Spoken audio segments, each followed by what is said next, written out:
ሰላምና ጤና በያላችሁበት ይድረሳችሁ ውድና የተከበራችሁ ቤተሰቦቻችን እንደምን አላችሁልን? የዝውውር ፕሮግራሞችን ወደ እናንተ የምናደርስበት የዛሬ ፕሮግራማችንን በድጋሚ ይዘን ተገናኘን። ስለምታደምጡን፣ ስለምትከታተሉን፣ ቆይታችሁን ከኛ ጋርም ስለምታደርጉ እጅጉን ከልብ አድርገን ነው የምናመሰግነው።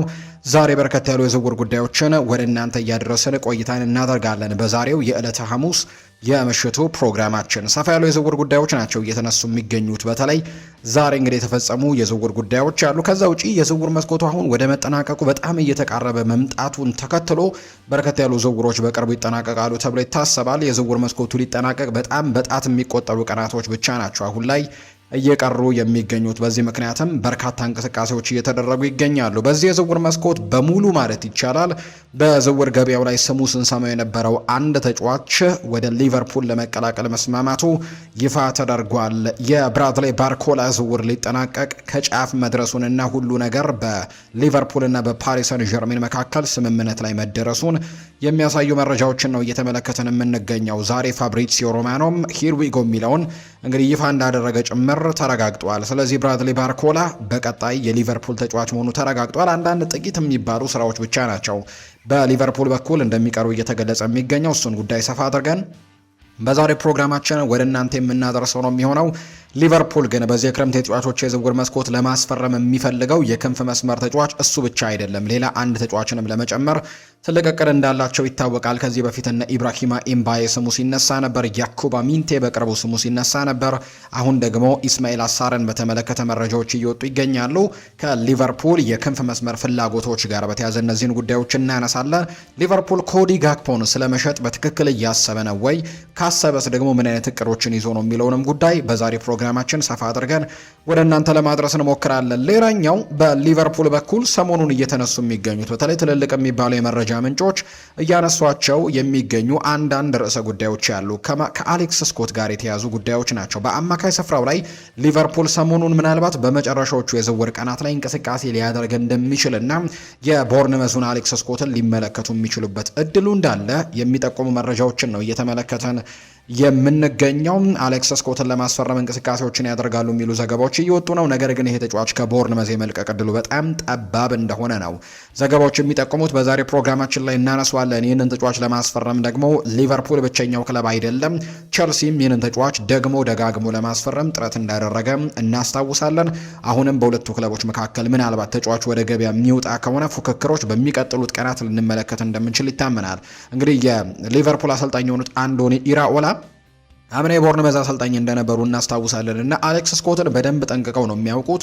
ለቡድናቸውን በጣም ትልቅ አገልግሎትን መስጠት የሚችል አይነት ተጫዋች አድርገው ይቆጥሩታል እና በዚህ ምክንያት በጣም ከሚፈልጓቸው ተጫዋቾች መካከል አንደኛው ተደርጎ እየተቆጠረ ነው። እነ ቲም ቶክ የሚባሉ የመረጃ ምንጮች፣ እነ ቶክ ስፖርት የተባሉ የመረጃ ምንጮች ሰፋ ያሉ ዘገባዎችን ከአሌክስ ስኮትና ከሊቨርፑል ጋር አያይዘው አውጥተዋል። እነሱን ጉዳዮች እያነሳሳን ቆይታን እናደርጋለን ከሊቨርፑል ጋር የሚያያዙትን ጉዳዮች ማለት ነው። ማንቸስተር ሲቲም በዝውውር ገበያው ላይ እንቅስቃሴዎችን እንደቀጠለ ነው የሚገኘው።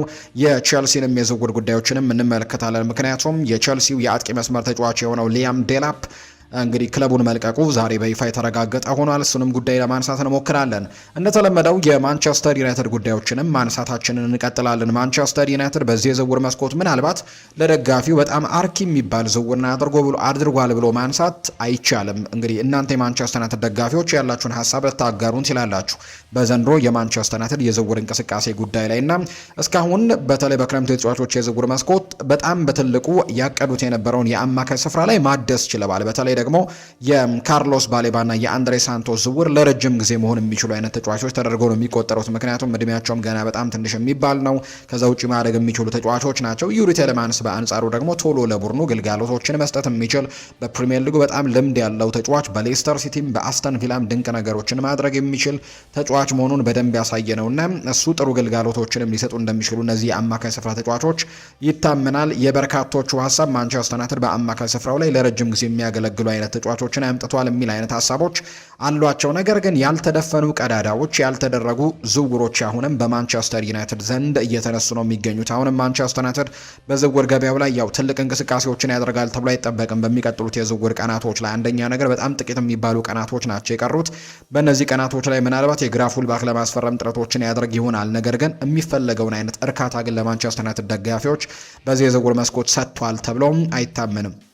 በተለይ ሌሎች ተፎካካሪ ክለቦች ካደረጓቸው ዝውውሮች አንጻር ከተመለከተንና ከማንቸስተር ዩናይትድ የዝውውር ጉዳዮች ጋር እናነሳለን። ትናንትና ደግሞ የወጣው መረጃ እንደሚያሳየው ከሆነ ዩናይትድ በግራ ፉልባክና እንዲሁ ደግሞ በሴንተር ባክ ቦታ ላይ መጫወት ሁለቱንም በአንድ ማገልገል የሚችል አይነት ተጫዋችን ማስፈረም ላይ ትኩረት ላይ ያደርጉ እንደሚችሉ በሚቀጥሉት ቀናቶች ላይ እየተገለጸ ይገኛል። የማንቸስተር ዩናይትድ የዚህ የክረምት ተጫዋቾች የዝውውር መስኮት የዝውውር እንቅስቃሴን ሰፋ አድርገን ወደ እናንተ ለማድረስ እንሞክራለን። ሌላኛው የሚነሳው ጉዳይ ከማንቸስተር ዩናይትድ ጋር በተያያዘ የጆሹዋ ዝርክዚ የመልቀቅ ጉዳይ ቀን በቀን እየጨመረ እየመጣ ነው። እንግዲህ ፈላጊ ክለቦቹም ከፍ እያሉ መጥተዋል። እርግጥ ነው አሁን አስተን ቪላ ይህንን ተጫዋች የማስፈረሙ ነገር አጠራጣሪ የሚሆንበት ሰዓት እየተገኘ ይገኛል። ምክንያቱም ጆሹዋ ዝርክዚን ከማስፈረማቸው በፊት ኒኮላ ጃክሰንን ከቼልሲ ለማስፈረም በጣም መቃረባቸውንና መስማማታቸውን የሚጠቁሙ መረጃዎች ናቸው በአስተን ቪላ ቤት እየተመለከትን የምንገኘውና ዝርክዚን በፕሪሚየር ሊጉ ለማቆየት ከሚፈልጉ ክለቦች መካከል አንደኛው ነበር አስተን ቪላ። ስለዚህ ወደ ኒኮላ ጃክሰን ዝውውር ማምራቱን ተከትሎ ዝርክዚ ምናልባት በእንግሊዝ ፕሪሚየር ሊግ የሚቆይበት እድል ጠባብ ይሆናል ተብሎ ይታሰባል በዩናይትድ ካልቆየ። በጣሊያን ግን ፈላጊዎቹ እየጨመሩ ነው። ከዚህ በፊት እነ ሮማ ይህንን ተጫዋች እንደሚፈልጉት ሲገለጽ ነበር። ዩቬንቱስ የዚህ ተጫዋች ፈላጊ እንደሆነ በተደጋጋሚ ሲነሳ ሰምተናል። አሁን ደግሞ ፊዮረንቲና ምናልባት ሞይሴ ኪን ክለቡን ለቆ የሚወጣ ከሆነ ፊዮረንቲና ይህንን ተጫዋች ወደ ጣሊያን ሴሪኤ ለመመለስ ፍላጎት ካላቸው ክለቦች መካከል ብቅ እንዳለ የሚጠቁሙ ነገሮች ያሉ። እሱንም ጉዳይ ሰፋ አድርገን ከማንቸስተር ዩናይትድ ጋር እናነሳዋለን። ዩናይትድ ዝርክዚ የሚለቅበት ከሆነ የግድ በዛ ቦታ ላይ ተተኪዎች እንደሚያስፈልጉት ምንም ጥያቄ የለውም። ሌላኛው የአርሰናል የሁሊያን አልቫሬዝ ጉዳይ አሁንም እየቀጠለ ነው የሚገኘው። ሁሊያን አልቫሬዝን በተመለከተ የዝውውር መስኮቱ እስከ መጨረሻዎቹ ጊዜያት ድረስ አሁንም አወዛጋቢ ጉዳዮችን መስማታችንን የምንቀጥል ነው የሚሆነው። ነገር ግን ዛሬ አትሌቲኮ ማድሪድ አንድ መግለጫን አውጥቷል ከሁሊያን አልቫሬዝ ዝውውር ጋር በተያዘ። ይሄ ተጫዋች እንግዲህ አሁን ያለው የመጨረሻው እድል ባልተፈለገበት ወይም ደግሞ ደጋፊዎች በተቃወሙበት ከደጋፊዎች ጋርም ሰጣ ገባ ውስጥ በገባበት አትሌቲኮ ማድሪድ መቆየት አሊያም ደግሞ ወደ እንግሊዝ ተመልሶ አርሰናልን መቀላቀል ያሉት አማራጮች ብቻ እንደሆኑ እየተነገረ ነው የሚገኘው። አትሌቲኮ ማድሪድ ዛሬ መግለጫን አውጥቷል። ሰፋ ያለ መግለጫን ያወጣው በኋላ ቃል በቃል እናነሳላችኋለን። ነገር ግን አጠቃላይ መልእክቱ ምንድን ነው? ባርሴሎና ተስፋ እንዲቆርጥ አይነት መልእክቶችን ነው እያጋሩ የሚገኙት። በጭራሽ ይህንን ተጫዋች ለባርሴሎና መሸጥ በጭራሽ አንፈልግም የሚል አይነት መግለጫ ነው አትሌቲኮ ማድሪድ ዛሬም በድጋሚ እያወጣ የሚገኘው። ስለዚህ ሁሊያን አልቫሬዝ አሁን አጣብቂኝ ውስጥ ገብቷል። ያው የተጫዋቹ ፍላጎት አሁንም ባርሳን መቀላቀል እንደሆነ በተደጋጋሚ እየተናገረ ይገኛል። ነገር ግን ሁሊያን አልቫሬዝ በቀጣይ መዳረሻው የት ይሆናል? በመጨረሻዎቹ ቀናቶች ላይ በጣም በጉጉት ከሚጠበቁ የዝውውር ጉዳዮች አንደኛው ይሆናል ተብሎ ይጠበቃል የሁሊያን አልቫሬዝ ጉዳይ። እሱንም እየተከታተልን ወደ እናንተ ማድረሳችንን የምንቀጥል ነው የሚሆነው። በዛሬ ፕሮግራማችን እነዚህን ርዕሰ ጉዳዮች ከሌሎች ትልልቅ ክለቦች የዝውውር ጉዳዮች ጋር አያይዘን ሰፋ አድርገን ወደ እናንተም የምናደርስ ነው የሚሆነው። እስከ ፕሮግራማችን ፍጻሜ አብራችሁኝ እንድትቆዩ በአክብሮት ጋብዛለሁ። ውድ ቤተሰቦቻችን ከኛ ጋር ቆይታን ስታደርጉ ያላችሁን ሀሳብና አስተያየት ኮሜንት ቦክስ ላይ ልታጋሩን ትችላላችሁ። ሰሞኑን በነበሩን ፕሮግራሞቻችን ላይ አንዳንድ ውድ ቤተሰቦቻችን የሰጣችሁንን ሀሳብ አስተያየት ወደ እናንተ እናደርጉ። የመጀመሪያው ቤተሰባችን እያደረሰንን ሀሳብ እንንገራቸው። ሰላም ፏዴም፣ እኔ በበኩሌ ሁሊያን አልቫሬዝ አርሰናል ቢመጣም እንግዲህ ቢመቸኝም ነገር ግን ስጋቴም ያለ ፍላጎቱ ስለሚመጣ የቡድኑን መልበሻ ቤት እንዳይረብሸው ነው። ኬናን የልዲዝ ቢፈርም እላለሁ። አባስ ነኝ ከካናዳ ብሎናል። እጅግ ከልብ አድርገን እናመሰግናለን። የዘውትር አድማጫችን ሀሳብን ስለላክልንም ከልብ አድርጌ ነው የማመሰግነው። ቃላብ ስዩም የተባለ ቤተሰባችንም እንዲሁ ሀሳቡን ልኮልናል። ስጋት የሚገባን ባርኮላ ሲመጣብን ነው። እዛው ወይስ ደግሞ ወደ አርሰናል ወይም ወደ ሲቲ ቢዘዋወር ጥሩ ነው። ከሱ ይልቅ ያኩባ ሚንቴ ጀግና ነው። ኢስማኤል አሳርም ራሱ ቢመጣ እመኛለሁ። ከፓሪስ ምንም ነገር አያስፈልግም ከዛባርኒ በስተቀር ብሎናል። ቃላብ ነው ይህንን ሀሳብ የላከልን። ከልብ አድርገን እናመሰግናለን። ሌላኛው ሀሳቡን የላከልን ቤተሰባችን ዩሱፍ ነኝ ከናይሮቢ ኬንያ ብሎናል። ፏዴ እንኳን በደህና መጣም። የኔ ጥያቄ ማንቸስተር ዩናይትድ ለምን ዲየጎ ሊዮንን በግራ ተመላላሽነት አይሞክሩትም? ይህን እንግሊዛዊ ቢሆን ኖሮ በዋና ቡድኑ ሲጫወት እናየው ነበር። ነገር ግን አሁን ላይ ተረስቷል። ምን እየተባለ እንዳለም እንግዲህ ኢንፎርሜሽን ብትሰጠን ስለ ልጁም ሲልም ነው ሀሳቡን የላከልን። እንግዲህ ማንቸስተር ዩናይትድ አብዛኞቹን ወጣት ተጫዋቾች በተለይ ልምድ እንዲያገኙ በማለት በውሰት ለመስጠት እቅሮች እንዳሉት የሚታወቅ ጉዳይ ነው። በዛ ቦታ ላይ ደግሞ ለሉክ ሾው ተተኪ የሚሆን ሌላ ወጣት ተጫዋችን ለማስፈረም ጥረቶችን እያደረገ እንዳለ ነው የመረጃ ምንጮቹ ይፋ እያደረጉ የሚገኙት። የተለያዩ ርዕሰ ጉዳዮች ከማንቸስተር ዩናይትድ ጋር እየወጡ ነው። እኛም እየተከታተለን ወደ እናንተ የምናደርስ ነው የሚሆነው። እያደመጣችሁን እየተከታተላችሁን ስላላችሁ እጅጉን ከልብ አድርገን እናመሰግናለን። ፉአድ ባህሩ ከመላው የስቱዲዮ ባለሙያዎች ጋር በመሆን የዛሬን ፕሮግራም ወደ እናንተ እያደረስኩኝ ቆይታን አደርጋለሁ። ሀሳብና አስተያየት ካላችሁ ኮሜንት ቦክስ ላይ ጻፉልን። ቪዲዮአችንን ላይክ እያደረጋችሁ ከኛ ጋርም ቆይታን እንድታደርጉ ነው በአክብሮት የምንጋብዘው። የተለያዩ ርዕሰ ጉዳዮችን ወደ እናንተ እናደርሳለን። አብራችሁኝ እንድትቆዩም በአክብሮት ጋበዝኳችሁ።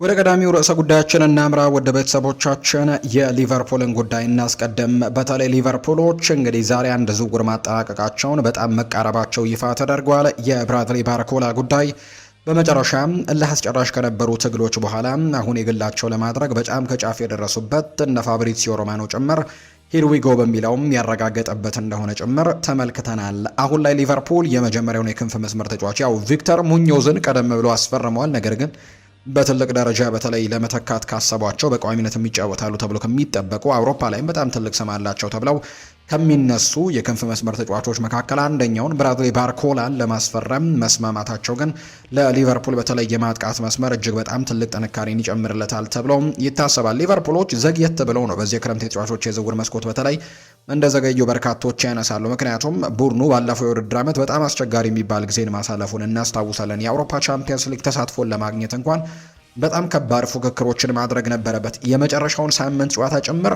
ማሸነፍ ነበረበት ያንን የአውሮፓ ቻምፒየንስ ሊግ ቦታ ለማግኘትና ከቦርንመዝ በጣም ትልቅ ትግሎች ገጥሞት እንደነበር እናስታውሳለን። በመጨረሻ ያው የአውሮፓ ቻምፒየንስ ሊግ ቦታን አሳክቷል፣ 5ኛ ደረጃን ይዞ በማጠናቀቅ። ነገር ግን የአምናው የአርኔ ስሎት ቡድን ይህ አልነበረም የተጠበቀበት ቦታ ወይም ደግሞ ይህ አልነበረም የተገመተው ቦታ። ምክንያቱም ከዚህ ካለፈው የውድድር ዓመት አንድ ቀደም ብሎ በተደረገው የውድድር ዓመትና የአርኔ ስሎት የመጀመሪያው ሲዝን ላይ እንደውም በጣም ይቸገራሉ።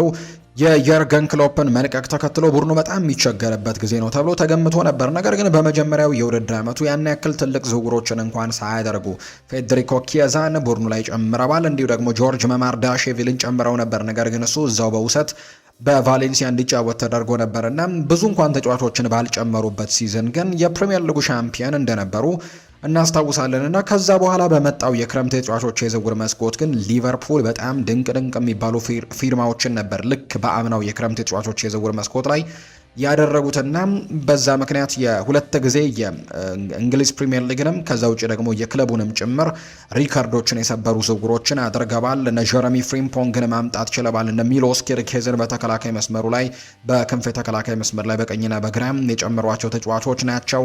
ከዛ ውጭ ደግሞ የነ ፍሎሪያን ቬርትስ ዝውውርን እናስታውሳለን። አሌክዛንደር ኢሳክም ባለፈው የክረምት ተጫዋቾች የዝውውር መስኮት ነው ፊርማውን ያኖረውና እንደዚህ አይነት ዝውውሮች ደግሞ ሲደረጉ በጣም ጠንካራ ቡድንን ዘንድሮ ገንብተው ይመጣሉ። ዋንጫውንም ለማሸነፍ የመጀመሪያ ፌቨራይቱ ቡድን ሊቨርፑል ነው የሚሉ ትልልቅ ግምቶችን እንዲያገኝ አድርጎ ነበር። ነገር ግን የተገመተው ሌላ የመጣው ውጤት ሌላ ሆኖ ነው ሊቨርፑል ያለፈውን የውድድር ዓመት ያጠናቀቀው። አሰልጣኝ አርኔ ስሎትም እንዲሰናበቱ ያደረገ አይነት ውጤት ነው አምና የተመዘገበውና በርካታ ውዝግቦች የነበሩበት ነው። ከአንዳንድ ሱፐርስታር ተጫዋቾች ጋር ግጭቶች የነበሩበት፣ ለምሳሌ ያክል ከሞሐመድ ሳላህ ጋር ግጭት የፈጠሩበት ነበር አሰልጣኝ አርኔ ስሎት እና የተለያዩ ነገሮች የተፈጠሩበት ሲዝን እና ለሊቨርፑል በጣም መጥፎ የነበረ ሲዝን ተደርጎ ይቆጠር ነበር። ቨርጂል ቫን ዳይክ እንኳን ይሄ ለሊቨርፑል የሚመጠን አይነት ሲዝን አይደለም ሲልም ጭምር በተደጋጋሚ ሲገልጸው እናስታውስ ነበር። በክረምቱ ደግሞ አንዳንድ ሌጀንዶቻቸውን አንዳንድ ለቡድኑ በጣም ወሳኝ የነበሩ ተጫዋቾችን ከዛ ውጭ ደግሞ በቡድኑ ውስጥም በጣም መሪ ከሚባሉ ተጫዋቾች መካከል የለቀቋቸው ተጫዋቾች እንደነበሩ እናስታውሳለን። በትልቁ ማንሳት የሚቻለው የሞሐመድ ሳላህ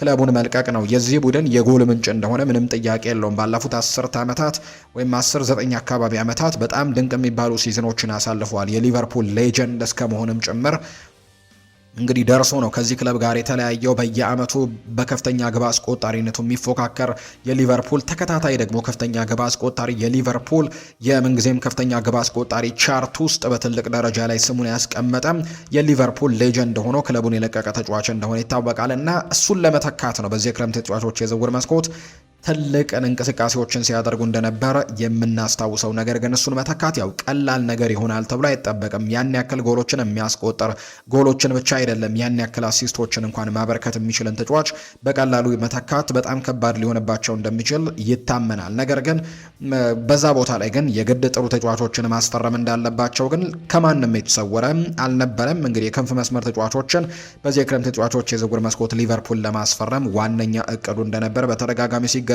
ነበር።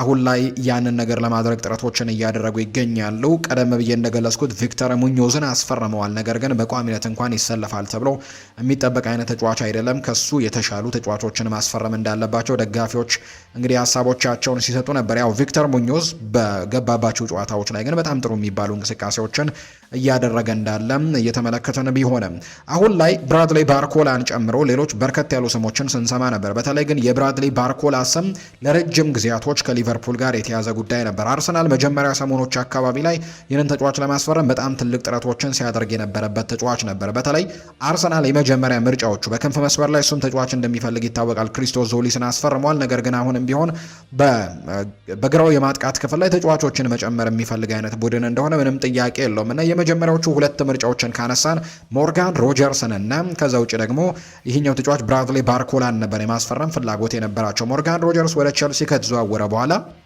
በአርሰናል ምናልባት ቀዳሚ ምርጫ ይሆናል ተብሎ ሲጠበቅ የነበረው የብራድሊ ባርኮላ ዝውውር እንደሆነ በርካቶች ሲያነሱ ነበር። ነገር ግን በዛ መሃል አንድ ክስተት ተፈጠረ። የሪያል ማድሪዱ ተጫዋች የሆነው ቪኒሲዮስ ጁኒየር ኮንትራቱን ላያድስ ይችላል የሚሉ ሀሳቦች መነሳታቸውን ተከትለው እንግዲህ አርሰናሎች የብራድሊ ባርኮላን ዝውውር ትተው ወደ ቪኒሲዮስ ጁኒየር ዝውውር ማተኮራቸው በዛ ክፍተት ነው ሊቨርፑል ይህንን ተጫዋች ለማስፈረም ጥረቶችን ማድረግ የጀመረው የሚሉ ዘገባዎች በትልቁ ይወጣሉ። ከዛ በኋላ የዚህ ተጫዋች ስም ከሊቨርፑል ጋር በትልቁ መነሳት ጀመረ። ተጫዋቹንም ለማግባባት ትልቅ ርቀቶችን ተጉዘዋል ሊቨርፑሎች፣ መስማማቱንም ጭምር ከክለቡ ሊቨርፑል ጋር መስማማቱን በግላዊ ጉዳዮች ላይ በተደጋጋሚ ሰምተናል። ከዛ ውጭ ደግሞ ሌሎች ነገሮች በተለይ ጥቅማ ጥቅሞች እንቅፋት እንደማይሆኑበት ወደ መርሲሳይዱ ክለብ ሊቨርፑል ማምራት ፍላጎቱ እንደሆነ በተደጋጋሚ ተገለጸ። ነገር ግን በፓሪስ ሰን ዠርሜን እና በሊቨርፑል መካከል ግን የሚደረጉ ድርድሮች ግን ስምምነት ላይ ለመድረስ እጅግ በጣም አስቸጋሪ ነበሩ። ምክንያቱም ፓሪስ ሰን ዠርሜን የሚጠይቀው ዋጋ በጣም ከፍ ያለ ነው። ሊቨርፑል ለዚህ ተጫዋች እያቀረበ የሚገኘው ገንዘብ ጋር ደግሞ ምንም ሊጣጣሙ ያልቻሉ አይነት የገንዘብ አቅርቦቶች ነበሩ። በጣም ጋፕ ነበራቸው። 170 ሚሊዮን ዩሮ ነበር ፓሪስ ሰን ዠርሜን ለዚህ ተጫዋች የሚጠይቀው። በአንጻሩ ሊቨርፑል 110 ሚሊዮን ዩሮ ነበር ለመክፈል ፍቃደኛ እንደሆነ በተደጋጋሚ ሲገለጽ የነበረውና በመካከላቸው የ60 ሚሊዮን ዩሮ ምናልባት ለአንድ ጥሩ ተጫዋች ለሚወጣ አይነት ክፍያ በመካከላቸው ልዩነት እንደነበር ሲገለጽ ነበርና ያንን ልዩነት ማጥበብ ለሊቨርፑልና ለፓሪስ ሰን ዠርሜን እጅግ እልህ አስጨራሽ ትንቅንቆች የነበሩበት እልህ አስጨራሽ ትግሎች የነበሩበት በመጨረሻም ወደ ስኬት የተቃረበበት ዝውውር እንደሆነ እየተገለጸ ይገኛል። ሰሞኑን በተለይ በትልቁም ይህንን ተጫዋች ለማስፈረም እንቅስቃሴዎችን እያደረጉ እንደሆነና ከዛ ውጭ ደግሞ ይህንን ተጫዋች በቅርቡ እንደሚያስፈርሙት ትልልቆቹ የሚባሉ የመረጃ ምንጮች ለምሳሌ ያክል እነ ዳቪድ ኦርነስቲን በጣም በእርግጠኝነት ሲናገሩ ነበር። ሊቨርፑል ይህንን ተጫዋች የማስፈረሙ ነገር በጣም በእርግጠኝነት መናገር ይችላሉ ሲል ሲናገር ሰምተነዋል። ምክንያቱም ደግሞ 90 በመቶ የገፋ ዝውውር ነው። ከዛ ውጭ ደግሞ እስካሁን ድረስ ይህንን ተጫዋች ለማስፈረም በጣም ጠንካራ ጉዞዎችን አድርገው አሁን ላይ ወደ ኋላ የሚሸሹበት ምንም አይነት እድል የላቸውም በሊቨርፑል በኩል ሲልም ሲናገር ነበር። ዛሬ ግን ከስምምነት መድረሳቸው ይፋ ተደርጓል። የመርሲሳይዱ ክለብ ሊቨርፑል ብራድሊ ባርኮላን ለማስፈረም ከፓሪስ ሰን ዠርሜን ጋር በ120 ሚሊዮን ፓውንድ ከስምምነት መድረሳቸው ነው እየተገለጸ የሚገኘው። አንዳንድ የወረቀት ስራዎችን ብቻ ለመስራት አሁን ላይ ጥቂት ነገሮች ብቻ እንደሚቀሩት እንጂ ይሄ ዝውውር ያበቃለት ያከተመለትና ወደ ሊቨርፑል የተደረገ ዝውውር እንደሆነ ይፋ እያደረጉ ይገኛሉ። ስለዚህም ሊቨርፑሎች ብራድሊ ባርኮላን ማግኘታቸውን አረጋግጠዋል። ነገር ግን ትልቅ ጥያቄዎች የሚነሱት ብራድሊ ባርኮላ እውነት መሐመድ ሳላህን መተካት የሚችል ተጫዋች ነው ወይ? አንደኛ ከተጫዋቹ ፕሮፋይል አንጻር እንኳን ብቻ ሳይሆን ከሚጫወትበት ቦታ ጭምር ሊቨርፑል የሚፈልገው ቦታ የመሐመድ ሳላህን ቦታ ማጫወት ከሆነ ይህ ተጫዋች በዛ ቦታ ላይ ሲጫወት እናውቀዋለን ወይ የሚሉ ጥያቄዎች ይነሳሉ። እርግጥ ነው ዓለም ላይ አሁን ላይ አብዛኞቹ የክንፍ መስመር ተጫዋቾች በሁለቱም በኩል ሲያገለግሉ በደንብ እንመለከታለን። ብራድሊ ባርኮላ ግን በጣም ጥሩ ሲሆን የተመለከትነው በፓሪስ ሰን ዠርሜን ቤትም በፈረንሳይ ብሔራዊ ቡድን ቤትም ቢሆን በግራው የማጥቃት ክፍል ላይ ሲጫወት ነው እንደዚህ አይነት ነገሮችን ሲያደርግ የምናውቀው። አሁን ላይ ሙሐመድ ሳላህን መተካት የሚፈልጉት ሊቨርፑሎች በቀኝ ክንፍ መስመር ላይ ነውና ብራድሊ ባርኮላ እዛ ተጫዋች አለመሆኑ ምናልባት ሌሎች ዝውውሮችም እንደሚደረጉ የሚያሳዩ ፍንጮች አሉ። ባለፉት ጥቂት ቀናቶች ሊቨርፑል ከሌሎችም በዛ ቦታ ላይ ከሚጫወቱ በተለይ በቀኙ የማጥቃት ክፍል ላይ ከሚጫወቱ ተጫዋቾች ጋር ስሙን እየሰማ ነው እንገኛለን። የመጀመሪያ ምርጫቸው የነበረው ከዛው ከፓሪስ ሰን ዠርሜን ኢብራሂማ ኤምባዬን ለማስፈረም ነበር። ነገር ግን የኢብራሂማ ኤምባዬ ዝውውር እጅግ በጣም አስቸጋሪ ሆኗል። ምክንያቱም ፓሪስ ሰን ዠርሜን በእነዚህ ሁለት ተጫዋቾች በብራድሊ ባርኮላ በኢብራሂማ ኤምባዬም ዝውውር ላይ በጣም ከባድ ድርድሮችን እያደረገ ስለሆነ ያው ሊቨርፑል ብራድሊ ባርኮላን ማስፈረምን መርጦ የሱን ድርድር ብቻ ማቀላጠፍን ትኩረት አድርጎ ሲሰራ እንደቆየና ያም እንደተሳካለት የኢብራሂማ ኤምባዬ ጉዳይ ግን አሁን አስቸጋሪ እንደሚሆን ይታመናል። ከዛ በመቀጠል ያኩብ ሚንቴን ለማስፈረምም ጥረቶችን አድርገው ነበር። ይህንን የጋምቢያ ብሔራዊ ቡድን ተጫዋችን ለማስፈረም ሊቨርፑሎች ከአንድም ሁለት ጊዜ ጥያቄዎችን አቅርበዋል። የ50 ሚሊዮን ፓውንድ ጥያቄ ለብራይተን አቅርበው ነበር፣ ውድቅ ተደረገ። የ60 ሚሊዮን ፓውንድም ጥያቄ ለብራይተን አቅርበው ውድቅ መደረጉን እናስታውሳለን። በቀጣይ ግን ይህንን ተጫዋች ለማስፈረም በተለይ የብራይተኖችን የሂሳብ መዝገብን መመልከት ይፈልጉ ነበር። ብራይተኖች ከ80 እስከ 90 እንደሚገምቱት ነው ይህንን ተጫዋች የተገመተው። እስከ ኦክቶበር ወር ድረስ በተለይ ለሁለት ወራት አካባቢ ጉዳት ላይ ለሚቆይ ተጫዋችም ይህንን ያክል ዋጋዎችን መክፈል ለሊቨርፑልም እንግዲህ አዳጋች መሆኑን ተከትሎ ትናንትና ከዚህ ዝውውር ራሳቸውን ማግለላቸውና ከዚህ ዝውውር መውጣታቸው ይፋ ተደርገዋል። ከዛም ይልቅ ደግሞ ኢስማኤል አሳርን ለማስፈረም እንቅስቃሴዎችን እንደጀመሩ ይፋ ተደርጓል። ኢስማኤል አሳር በክሪስታል ፓላስ ቤት በጣም ጥሩ የሚባል ተጫዋች እንደሆነ የሚታወቅ ነው። ማንቸስተር ዩናይትድ ጨምሮ በዚህ የክረምት ተጫዋቾች የዝውውር መስኮት ለማስፈረም እንቅስቃሴ ሲያደርጉባቸው ከነበሩ ቡድኖች መካከል ይጠቀሳሉ። በተለይ የቱርክ ክለቦች በተለይ የቱርኩ ክለብ ጋላታሳራይ ይህንን ተጫዋች ለማስፈረም ሁለት ጊዜ የዝውውር ጥያቄዎችን አቅርቦ በክሪስታል ፓላስ ውድቅ ተደርጎበታል። ክሪስታል ፓላስ ይህንን ተጫዋች በዚህ የክረምት የተጫዋቾች የዝውውር መስኮት የመልቀቅ ምንም አይነት እቅድ እንደሌላቸው በይፋ ተናግረዋል። በተለይ በጣም ወሳኝ የሚባሉ ተጫዋቾችን በዝውውር መስኮቶች እያጡ ነው የሚገኙት። ባለፈው ጥር ላይ ማርክ ጉሂን ማጣታቸው ይታወሳል። ወደ ማንቸስተር ሲቲ ማምራቱን እናስታውሳለን። በዚህ ክረምት ደግሞ ማክሰንስ ላክሯ ቸልሲን መቀላቀሉን እናስታውሳለን። ከክሪስታል ፓላስና ወሳኝ ተጫዋቾቹን ለቋል።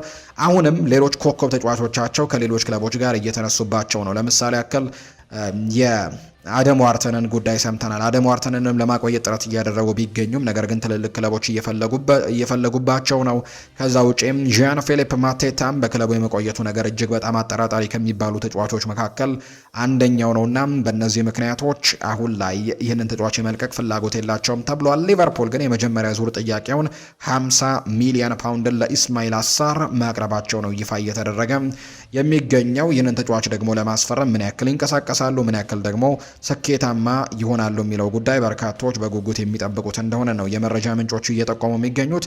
በቀጣይ ሊቨርፑሎች ይህንን ተጫዋች ለማስፈረም ትልቅ ጥረቶችን ያደርጋሉ ተብሎ ይታሰባል። በዓለም ዋንጫ ላይ በጣም ድንቅ የሚባል ጊዜን አሳልፈዋል። ይሄ ሴኔጋላዊ ተጫዋች በተለይ ለሴኔጋል ብሔራዊ ቡድን ባደረጋቸው 4 ጨዋታዎች 5 የጎል ተሳትፎችን አድርጓል። ኢስማኤል አሳር 4 ጎሎችን አስቆጥሮ 1 አሲስት ማድረግ የቻለበትና በጣም ድንቅ የነበረ የውድድር ዓመትን ያሳለፈበት ነው። ባለፈው የውድድር ዓመት በተወዳጁ የእንግሊዝ ፕሪምየር ሊግም በ28 የሊግ ጨዋታዎች ላይ ተሳትፎን አድርጓል። 10 የግብ አስተዋጽኦችንም ማድረግ ችሏል። 9 ጎሎችን በማስቆጠር እንዲሁ ደግሞ 1 አሲስት በማድረግ ከዛ በፊት በነበረው የ2024-25 የውድድር ዓመትም 38 ጨዋታዎችን አድርጎ 14 የግብ ተሳትፎዎች ላይ ተሳትፎ ነበረው። 8 ግቦችን በማስቆጠር 6 ደግሞ አሲስቶችን በማድረግና በዚህ የክረምት የተጫዋቾች የዝውውር መስኮት በትልቁ ከሚፈለጉ ተጫዋቾች መካከል አንደኛው ነው። በፍሬንች ሊግ 1 ራሱን በደንብ አሳይቷል። በሬንስ እና በኦሎምፒክ ደ ማርሴይ በክሪስታል ፓላስ ቤት ጥሩ ጎልብቷል። አሁን ደግሞ በሊቨርፑል በትልቁ የሚፈለግ ተጫዋች እንደሆነ እየተገለጸ ነው። እድሜው 28 ነው። እርግጥ ነው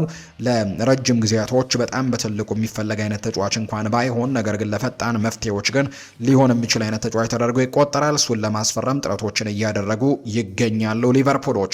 ሌላኛው ከአማካይ ስፍራ ጋር በተያዘ ምናልባት ሊቨርፑል እንቅስቃሴ ማድረግን የሚመለከቱ እንደሆነ እየተገለጸ ይገኛል። በተለይ አሌክስ ስኮትን ለማስፈረም ጥረቶችን ያደርጋሉ ተብሎ ይታሰባል። በተለይ ከርቲስ ጆንስ ክለቡን ለቆ ከወጣ በኋላ ሊቨርፑሎች ባሏቸው ተጫዋቾች ደስተኛ እንደሆኑና ሌላ የአማካይ ስፍራ ተጫዋች የማስፈረም እቅድ እንደሌላቸው በተደጋጋሚ ሲገለጽ እየሰማን እንደነበር የምናስታውሰው ነው። ነገር ግን አሁን ላይ የወጡ የሚገኙ መረጃዎች እንደሚያሳዩት ከሆነ ግን ምናልባት ሊቨርፑሎች በአማካይ ስፍራ ላይ ተጫዋቾችን ለማስፈረም እንቅስቃሴዎችን ሊያደርጉ የሚችሉበት እድሉ እንዳለ የሚጠቁሙ ነገሮች ያሉና በዚህ ምክንያትም ይህንን ተጫዋች ለማስፈረም ጥረቶችን ያደርጋሉ የሚሉ መረጃዎች ናቸው የወጡት። አሌክስ ስኮት በቀጣይ በሊቨርፑል ቤት በትልቁ ከምንመለከታቸው ተጫዋቾች ሊሆን ይችላል። ነገር ግን በዚህ የዝውውር መስኮት ግን ይሄ ዝውውር የመፈጸም እድሉ በጣም ጠባብ ነው። ምክንያቱም ክለቡ ቦርንመስ ተጫዋቹን የመልቀቅ ምንም አይነት እቅዶች እንደሌላቸው ነው በተደጋጋሚ ጊዜም የሚገለጸው። ስለዚህ በጣም አስቸጋሪ ይሆናል ተብሎ ይታሰባል። ነገር ግን ለማስፈረም አሁንም ጥረቶችን እያደረጉ እንዳለ ነው የመረጃ ምንጮቹ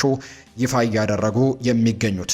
ሌላኛው የምናነሳው ርዕሰ ጉዳይ የሚሆነው ደግሞ ከአርሰናል ጋር የተያዙ ጉዳዮችን እንንገራችሁ ውድ ቤተሰቦቻችን። አርሰናልም በዝውውር መስኮቱ ላይ አሁንም እንግዲህ የሁሊያን አልቫሬዝን ጉዳይ በቶሎ ለማጠናቀቅ ጥረቶችን እያደረገ ይገኛል። ያው የሁሊያን አልቫሬዝ ጉዳይ በአርሰናል ላይ ብቻ የተንጠለጠለ ጉዳይ አይደለም። ያው አትሌቲኮ ማድሪድም ከዛ ውጪ ባርሰሎናም እንዲሁ ደግሞ ተጫዋቹም ውሳኔዎች ላይ ያሉበት እንደሆነ ይታወቃል። ያው ትልቁ ውሳኔ የሚሆነው በተጫዋቹና በአትሌቲኮ ማድሪድ ይሆናል ተብሎ ይጠበቃል። የአትሌቲኮ ማድሪድ ውሳኔ ቀን በቀን እንግዲህ ይፋ እየተደረገ ይገኛል። ዛሬም ሰፋ ያሉ መግለጫዎችን ነው አትሌቲኮ ማድሪድ ይፋ ያደረገው። በተለይ ከሁሊያን አልቫሬዝ ሽያጭ ጋር በተያያዘ አሁንም በጣም በትልቁ መንዛዛቶች እንዳሉ የሚታወቅ ጉዳይ ነው። እንግዲህ አትሌቲኮ ማድሪዶች ለተጫዋቹም በግልጽም የባርሴሎናን ሽያጭ እንዳያስበው ወይም ደግሞ ወደ ባርሴሎና የሚደረግ ዝውውርን እንዳያስበው ጭምር ነው እየገለጹለት የሚገኘው። ተደጋጋሚ ጊዜ ይህንን ነገር እየተናገሩ ይገኛሉ። ክለቡ አትሌቲኮ ማድሪድ በፕሬዝደንቱ በኩል ይህንን ነገር በተደጋጋሚ ጊዜ ሲናገር ሰምተናል። አሰልጣኝ ዲየጎ ሲሞኔ ተጫዋቹ ከክለቡ እንደማይለቅ ነው ጭምር ሲናገር የነበረው። የዚህ ክለብ ተጫዋች ሆኖ እንዲቀጥልም እንደሚፈልግ ጭምር በተደጋጋሚ ሲናገር ነበር። ትላንትና ደግሞ የቡድን ልምምድ ላይ እንዳልተገኘ የሚያሳዩ ነገሮች ያሉ። በተለይ መጠነኛ ሕመም በሚል ምክንያት ነው የቡድን ልምምድ ላይ እንዳልተገኘ የተገለጸው። ይህንን ታማኞቹ የመረጃ ምንጮች ይፋ አድርገውታል። በስፔን ተነባቢ የሚባሉት እነ ማርካ ይፋ ያደረጉትን መረጃ ፋብሪዚዮ ሮማኖም ጭምር አረጋግጦታል። በትላንትናው የአትሌቲኮ ማድሪድ ልምምድ ላይ እንዳልነበር ጭምር ነው የተገለጸው ሁሊያን አልቫሬዝ እና አሁን ከአትሌቲኮ ማድሪድ ጋር ያለው ነገር የተቆረጠ ይመስላል ወይም ደግሞ ቢቀጥል እንኳን በጣም ሊጠገን የማይችል አይነት ቁርሾዎች በሁለቱ አካላት መካከል የተፈጠረበት እንደሆነ በደንብ እየተመለከትን ነው። ምክንያቱም የክለቡ ደጋፊዎች እንኳን እሱ ባልነበረበት ጨዋታ እንኳን በጣም ትልቅ ተቃውሟቸውን እዚህ ተጫዋች ላይ ሲያደርጉ ነበር። እሱ ደግሞ ተቀይሮ በገባበት በሁለተኛው ሳምንት የስፓኒሽ ላሊጋ መርሃ ግብራቸው ላይ ደግሞ ምን ያክል ተቃውሞችን ተጫዋቹ ላይ ሲያዘንቡበት እንደነበር ጭምር ተመልክተናል። ተጫዋቹም የጨዋታው መጠናቀቂያ ሰዓት ላይ ደጋፊዎቹን ሄዶ ከማጨብጨብ ለደጋፊዎቹ ከማጨብጨብ ይልቅ ቀጥታ ሜዳውን ለቆ መውጣትን ምርጫው እንዳደረገ የሚታወቅ ጉዳይ ነውና አሁን ላይ የዚህ ተጫዋች ውሳኔ ነው የሚጠበቀው። ተጫዋቹ ባርሴሎናን መቀላቀል የመጀመሪያው ምርጫ እንደሆነና አሁንም ወደዛ መሄድን እንደሚፈልግ ደግሞ ደጋግሞ እየተናገረ ነው የሚገኘው። ከአርሰናል ጋር ምንም አይነት ችግር የለበትም ወይም ደግሞ ወደ አርሰናል የመቀላቀል ፍላጎቶች ማጣት ብቻ ሳይሆን ወደ አርሰናል የማያመራበት ምክንያት ምናልባት መጀመሪያ ቅድሚያ የሚሰጠው ለቤተሰቦቹ በስፔን መቆየትን እንደሆነ ይፋ አድርጓል። ባርሴሎና ደግሞ የህልም ክለቡ እንደሆነ በይፋ ተናግሯል እንጂ ለአርሰናል በጣም ጥሩ ነገሮች እንዳሉትና ምናልባት ከባርሴሎና የማይሳካለት ከሆነ ከዛ ውጭ ደግሞ ከአትሌቲኮ ማድሪድ መልቀቅ ደግሞ ካለበት ቀጣዩ መዳረሻው አርሰናል ሊሆን እንደሚችል የሚያሳዩ ፍንጮችን በተደጋጋሚ ተመልክተናል። እሱ ግን በስፔን መቆየትን ምርጫው ያደርጋል።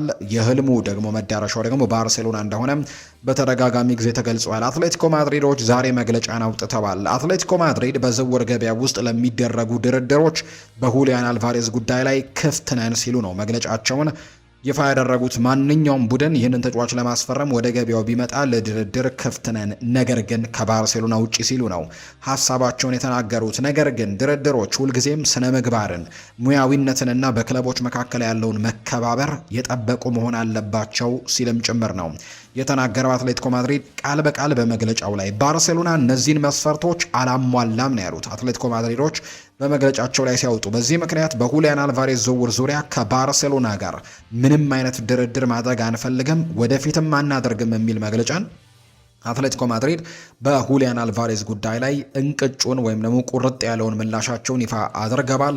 በተለይ በጣት የሚቆጠሩ ቀናቶች በቀሩበት በጣም ጥቂት የሚባሉ ጊዜያቶች ብቻ በቀሩበት የዝውውር ቀናቶች ላይ ባርሴሎናዎች ይህንን ተጫዋች በተለይ የአትሌቲኮ ማድሪድን ሀሳብ ቀልብሰው ወይም ትዊስት አድርገው በድጋሚ ለማስፈረም መሞከር እጅግ በጣም አስቸጋሪ ሊሆንባቸው እንደሚችል የሚያሳዩ መረጃዎችን እየተመለከተ ነው የምንገኘው። አሁን ሁሊያን አልቫሬዝ ያለው አማራጭ በጣም ጥቂት ይመስላል። አንደኛ ከደጋፊዎቹ ጋር ሰጥ አገባ በገባበት ውስጥ ከክለቡ ጋርም ጭምር ቁርሾች ውስጥ በፈጠረበት አትሌቲኮ ማድሪድ ውስጥ በሚቀጥለው የውድድር ዓመት መቆየት አንደኛው ምርጫው ነው በክለቡ መቀጠል። አንደኛው የሁሊያን አልቫሬዝ ምርጫ እንደሆነ እየተነገረ ነው። ሁለተኛው አማራጩ በድጋሚ ወደ እንግሊዝ መመለስና አርሰናልን መቀላቀል ሌላኛው ሁለተኛ አማራጩ እንደሆነ እየተገለጸ ነው። በስፔን መቆየትን ምርጫውን የሚያደርግ ከሆነ በስፔን ሊቆይ የሚችለው አትሌቲኮ ማድሪድ ቤት ውስጥ ከቆየ ብቻ ነው እንጂ አትሌቲኮ ማድሪድ አሳልፈው ለባርሴሎና የመስጠት ምንም አይነት ፍላጎት የላቸውም። ድርድሮች በስነ ምግባር ካልተደረጉ ያንን ነገር የማድረግ ፍላጎት የለንም። ባርሳ ደግሞ እነዚህን መስፈርቶች ያላሟላም ሲሉ ነው አትሌቲኮ ማድሪዶች መግለጫ ያወጡትና ስለዚህ ያሉት አማራጮች ሁለት እንደሆኑ እየተገለጸ ነው። በቀጣዮቹ ቀናቶች ላይ ይሄ ተጫዋች ወደ የትኛው ክለብ ያመራል፣ የትኛውን ውሳኔ ይመርጣል የሚለው ለበርካቶች በጣም በጉጉት የሚጠበቅ ጥያቄ እንደሆነ እየተገለጸ ይገኛል። እኛም እንግዲህ ተከታትለን ወደ እናንተ ማድረሳችንን የምንቀጥል ነው የሚሆነው። አርሰናሎች ግን አሁንም በተለይ የተጫዋቹን ውሳኔም ይጠብቃሉ። ተጫዋቹም ምን ያክል ወደ አትሌቲኮ ማድሪድ ምን ያክል ወደ አርሰናል ማምራት እንደሚፈልግ የሚያሳዩ ነገሮችን መመልከት ይፈልጋሉ። አርሰናሎች ለዚህ ተጫዋች ጥያቄን የሚያቀርቡት ተጫዋቹ ወደ እንግሊዝ ለመመለስ ወይም ደግሞ ወደ አርሰናል ለመሄድም ፍንጮችን ማሳየት ሲጀምር ወይም ይሄ ባርሴሎናን ብቻ የሚለውን አቋሙን ለወጥ አድርጎ ለአርሰናል መንገዱን የሚከፍት ከሆነ ብቻ ነው አርሰናሎች ለተጫዋቹ የተጠየቀውን በተለይ አትሌቲኮ ማድሪድ ለዚህ ተጫዋች የጠየቀውን ዋጋ ለመክፈል ዝግጁ ይሆናሉ ተብሎ የሚጠበቀው። በዋጋ ጉዳይ ላይ አርሰናል ምንም አይነት ችግር እንደሌለባቸው ነው በተደጋጋሚ ጊዜ የሚገለጸው። ምክንያቱም ተጫዋቹን በተለይ ቪኒሲየስ ጁኒየርን ለማስፈረም ከዚህ የተሻሉ ገንዘቦችን ከዚህ የተሻሉ ደሞዞችንም ለመክፈል ፍቃደኛ እንደነበሩ የምናስታውሰው ጉዳይ ነው። በዚያ ምክንያት አሁን ላይ ይሄ ተጫዋች የፈለገውን ያክል ገንዘብ ጥያቄዎችን ቢያቀርቡ ክለቡ ምንም ጥያቄ እንደሌለባቸው አርሰናል እና ደሞዙንም ለመክፈል ፍቃደኛ እንደሆኑ አትሌቲኮ ማድሪድ የሚጠይቀውንም የገንዘብ መጠን ለመክፈል ዝግጁ እንደሆኑ የሚጠቁሙ ነገሮች ያሉ ብቻ የሚጠበቀው በአርሰናል በኩል የሚጠብቁት ግን የተጫዋቹን ፍላጎትና የተጫዋቹን የመጨረሻ ውሳኔ እንደሆነ እየተገለጸ ይገኛል። በቀጣይ ቀናት የዚህን ተጫዋች ውሳኔ በትልቁ እንሰማለን ተብሎ ይታሰባል። አርሰናሎች ምናልባት የዚህ ተጫዋች ዝውውር ጉዳይ የማይሳካላቸው ከሆነ ወደ ሌሎች ዝውውሮች ያመራሉ ወይ? በርካቶች በጉጉት ይጠብቁታል። ምላሹንም በቶሎ መጠበቅ እንደሚፈልጉ ነው የመረጃ ምንጮቹ እየገለጹ እንደሚገኝ ዘገባው የጠቆመው። ሌላኛው የሚነሳው ጉዳይ ደግሞ ከማንቸስተር ዩናይትድ ጋር የተያዙ ጉዳዮችን እናንሳ። ማንቸስተር ዩናይትዶች አሁንም በዝውውር ገበያው ላይ እንቅስቃሴ ማድረጋቸውን እንደቀጠሉ ይገኛሉ። ያው የጆሹዋ ዝርክዚ ጉዳይ በተደጋጋሚ እየተነሳ ይገኛል። ዛሬ ግን አንድ አፕዴት የሆነ አዲስ መረጃ ይፋ ተደርጓል። እሱም ምንድነው?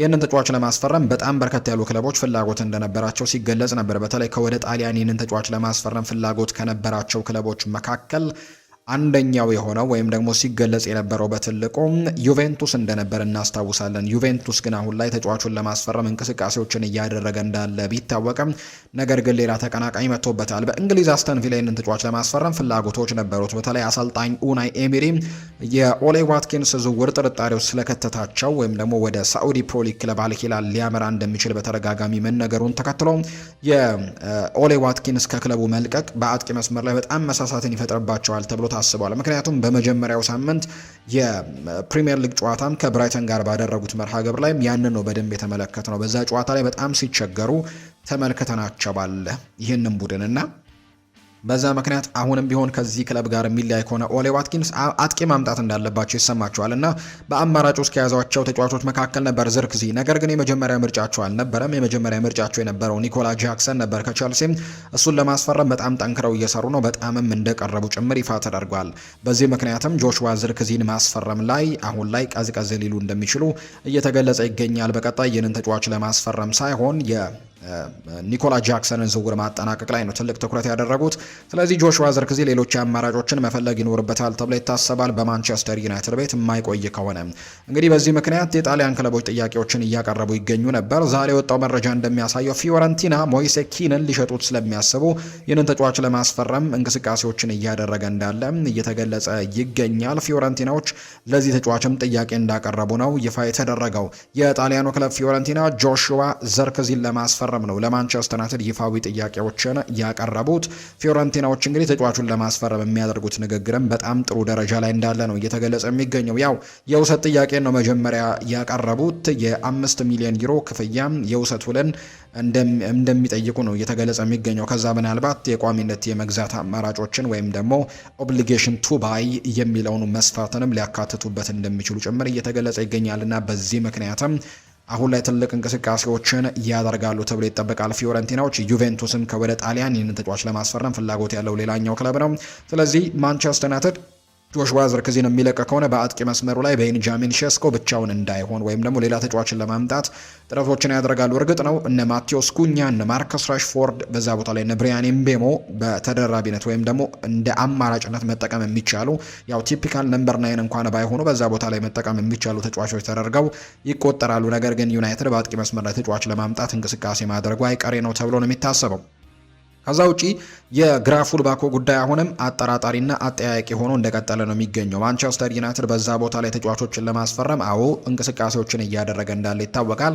ነገር ግን ሰሞኑን የወጡ አንዳንድ መረጃዎች እንደሚያሳዩት ከሆነ ማንቸስተር ዩናይትድ በዛ ቦታ ላይ ተጫዋቾችን ለማምጣት አሁን ሌላ አንድ መስፈርትን አካተዋል። የግራ ክንፉን መከላከል የሚችል ወይም በግራ ክንፍ ላይ መጠቀም የሚችልና ከዛ ውጭ ደግሞ በመሀል ተከላካይነትን ማገልገል የሚችል እነዚህን ሁለት ተጫዋቾች ለማምጣት ነው እንቅስቃሴዎች እያደረጉ እንዳለም እየተገለጸ የሚገኘው። ስለዚህ እነዚህን ሁለት ቦታዎች በአንድ ላይ መጫወት የሚችል ተጫዋችን ወይም ተከላካይን ለማስፈረም እንቅስቃሴዎችን እያደረጉ ነው። በቀጣይ ቀናትም በዝውውር መስኮቱ ላይ እንደዚህ አይነት ፕሮፋይል ያላቸው ተጫዋቾችን ለማስፈረም ጥረቶችን እንደሚያደርጉ ነው እየተገለጸ የሚገኘው። እስካሁን ግን ከማንቸስተር ዩናይትድ በተለይ ከግራ ፉልባክ ጋር በተያያዘ ስማቸው እየተነሱ የሚገኙ ተጫዋቾች አሁንም በገበያው ላይ ስማቸው መነሳታቸው ቀጥለዋል። ለምሳሌ አሌሃንድሮ ባልዴ አንደኛው ነው።